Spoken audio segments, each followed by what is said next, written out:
Thank you, sir. Breaking news, Easton Butler tweeted out the Packers are hosting ECU cornerback Savone Revel. We got to get used to saying that, right? Savone Revel is how you say his name. Going to be nice getting I said he's 24th on our PTA big board. Going to be nice getting the Packers training staff a firsthand look at the injuries. If they check out, Savone Revel is a great player at 23. He is currently on our big board in the 30 spot as it's shaking around a little bit. So I want to get your all's initial reaction to this.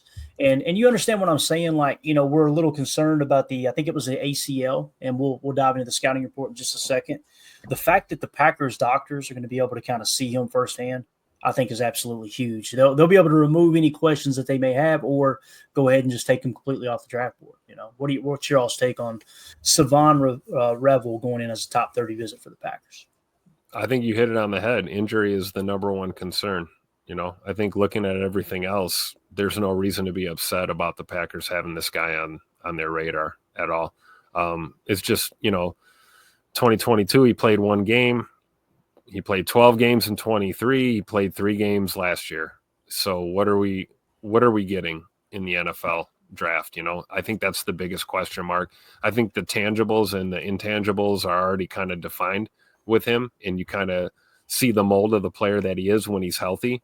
But this looks like, I don't know. It looks like the collegiate version of Jair right now when it comes to the injuries. So it's a big question mark, but it is cool that, top 30 visit, put the emoji up, add it to the list. So certainly on the radar. And even if you look at the track record, right, he was hurt in 22, 23 he played, he was hurt in 24. Well, I guess in 25, he's going to play 17 games, So, it's worth taking a look at, right?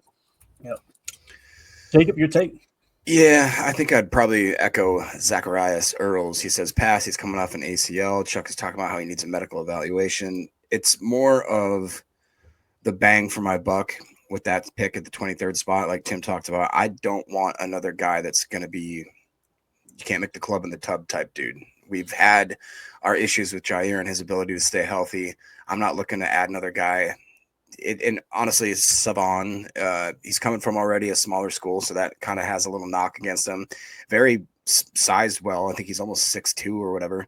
32-inch arms, I believe. Yeah, so he's got the size. It's just like Tim said, if the last 2 out of 3 years you aren't very healthy whatsoever. I mean, it wasn't like you're missing just a couple games. It's you missed almost the whole season and then missed almost another season. And you had your best time when you had your most games. That's great, but jumping up in the NFL, that's a whole different, box of worms you're opening up there. So I'd probably be out unless we get him sliding real far down.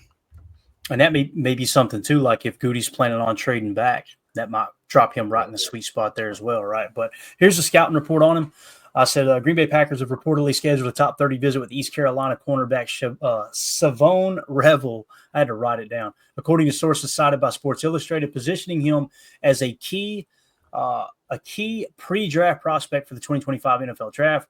Revel, who currently sits in the 24th spot on our big PTA big board, dazzled at the NFL Combine with his 6'1" and 7/8", 194-pound frame and 32 5/8" arms, is drawing attention as the Packers look to bolster their secondary with a physically gifted defender boasting elite traits and a high ceiling. All right, scouting report coming out of high school was a 3-star recruit from Harding University High School in Charlotte, North Carolina.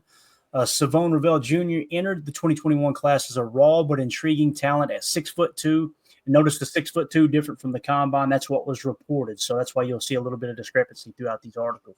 He flashed exceptional length and speed, reportedly running a 4.5 second 40-yard dash. His senior tape showcased a knack for disrupting receivers at the line and tracking the ball in the air, earning him accolades as North Carolina's number 13 prospect per 24/7 Sports. Coaches pegged him as a developmental gem with the tools to dominate at the collegiate level. Revel's 4-year run at East Carolina saw him evolve from a special teams contributor to a lockdown corner. As a freshman, he logged 6 tackles in 11 games, primarily on kick coverage. His sophomore year brought 15 tackles and a pass breakup in 12 appearances. In 2023, he emerged with 27 tackles, 1 interception, and 6 pass breakups over 12 starts, allowing just a 45.6% completion rate. His 2024 season was cut short after 5 games by an ACL tear, but not before he notched 12 tackles, 2 picks, and 6 breakups, earning an 87.0 PFF coverage grade and a 42% completion rate allowed. Career totals: 60 tackles, 3 interceptions, 13 pass breakups, 1 forced fumble across 40 games. It goes on to say, detailed scouting report entering the draft, measured at 6'1", 7'8", 194 pounds. Revel pairs a lean, wiry build with elite length with 32 and 5/8 inch arms and untapped athleticism. He didn't test due to the ACL recovery, but pre-injury estimates pegged him as a sub 4.5 40 and a 38-inch vertical. In coverage, he excels in press man, using his reach to jam receivers and fluid hips to mirror routes. His ball skills shine with 13 career pass breakups, and he's a willing tackler in run support, though he can get grabby downfield. The ACL injury clouds his bend and top end speed, but his tape suggests a CB1 ceiling if he refines his footwork and regains explosiveness. He's a natural fit as a boundary corner in Green Bay's scheme. Now, the injury and character concerns. Revel's major setback came on October 15, 2024, when he tore his ACL in practice, ending his senior season and sidelining him for the Senior Bowl and combine testing. Recent updates are promising. He hit 21 miles per hour on a treadmill and is on track for a full summer clearance, per the Draft Network's Ryan Fowler. No other significant injuries mar his record, and his frame suggests resilience. Off the field, Revel's a low-risk prospect, no red flags, a strong work ethic, and praise from ECU coaches for his leadership and football IQ. His resilience through rehab only bolsters his reputation. On my knee. Draft projection. Revel stock is a roller coaster. Pre-injury, Mel Kiper Jr. ranked him as the number 2 corner, with some mocks slotting him in the top 15. Tim, if you don't give me a Mel Kiper drop, I'm going to lose my mind, sir. I just want you to know that. Who in the hell is Mel Kiper, in a way? The ACL tear drops him to a late first round or early second round projection, with ESPN's Phil Yates listing him as the number 4 edge defender. What? Number 4 cornerback, I'm sure is what it meant. Bleacher Report at number 29 overall. His visit with the Packers, number 23 pick, aligns with their need for a big physical corner to complement Jair Alexander, if he's here, of course, right? If his medicals check out, he's a day 1 steal. If teams balk at the injury, could slide to the top of day 2, unlikely to fall past pick 50. Savon Revel, like I said, here with his size, his 6'1" and 7/8, scored him a 9.53. His weight at 194 scored a 7.24. So obviously the RAS is going to be incomplete even going into the draft. So parting thoughts here, gents, on Savon Revel on the Packers radar after hearing all that. I'm a little more intrigued just hearing that he's recovered so well and so quickly, and that it looks like that he's really going to be springing back. And the fact that they said there's no other serious injuries, that helps me understand a little bit more of his career. Did he miss that much time in 2022 just from not being able to get on the field? What it was? You know what I mean? Like, that would change my mind quite a bit going forward if it's just the fact that he had the one freak injury and he's pretty much coming off of it. And you talk about the off the field, low level risk, no red flags, strong work ethic. I mean, praise from the coach and football IQ. What more do you want in a Packer than that? So, I don't have anything else on another injury, Jacob. Maybe you do, Tim, but obviously the snaps would suggest something was wrong. It sounds like it's probably being a 3-star recruit, and trying to get on the field, I would imagine. So I think that's what it looks like too. I mean, we're just looking at numbers, but 2023, you don't go from 25 snaps to 600 snaps or whatever if you're not like the real deal. Well, I think they mentioned that he basically came in there as a special teams guy that evolved into a QB1 or CB1. So I'm sure that was probably the part of the transformation there. I think the one thing that stood out to me from that write-up is the hands, right? The infamous. How about these hands?